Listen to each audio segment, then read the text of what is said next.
पंतप्रधान नरेंद्र मोदी हे आज महाराष्ट्राच्या दौऱ्यावर येणार आहेत आणि मुंबईमध्ये मोदींचा हा रोड शो होणार असून घाटकोपरच्या LBS रोडवरून या रोड शोची सुरुवात होणार आहे। तसंच नाशिक आणि दिंडोरी लोकसभा मतदारसंघासाठी सुद्धा पिंपळगावात मोदींची आज सभा होतीये, तर कल्याणमध्ये सुद्धा पंतप्रधान मोदी जाहीर सभा घेणार आहेत। दरम्यान याच ठिकाणचा आढावा घेतलाय आमचे प्रतिनिधी अभिजित देशमुख यांनी।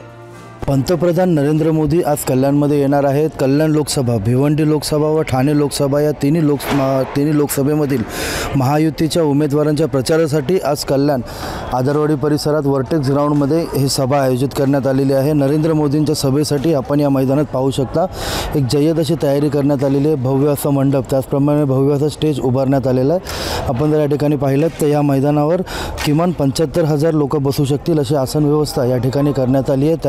त्याचप्रमाणे वाढतं तापमान पाहता या ठिकाणी कूलरची देखील सुविधा उपलब्ध करण्यात आलेली आहे। तेवढ्या खुर्च्या या ठिकाणी ठेवण्यात आलेल्या आहे। त्याचप्रमाणे LED स्क्रीनसह मोठे होर्डिंग्स देखील या ठिकाणी लावलेत। आपण या ठिकाणी पाहू शकता होर्डिंग्समध्ये यशस्वी पंतप्रधान नरेंद्रजी मोदी की गॅरंटी, महायुती जाहीर सभा, धर्मरक्षक अशा आशयाचे होर्डिंग्स या सभास्थळी सध्या लावण्यात आलेले आहेत। अभिजित देशमुख, साम TV, कल्याण।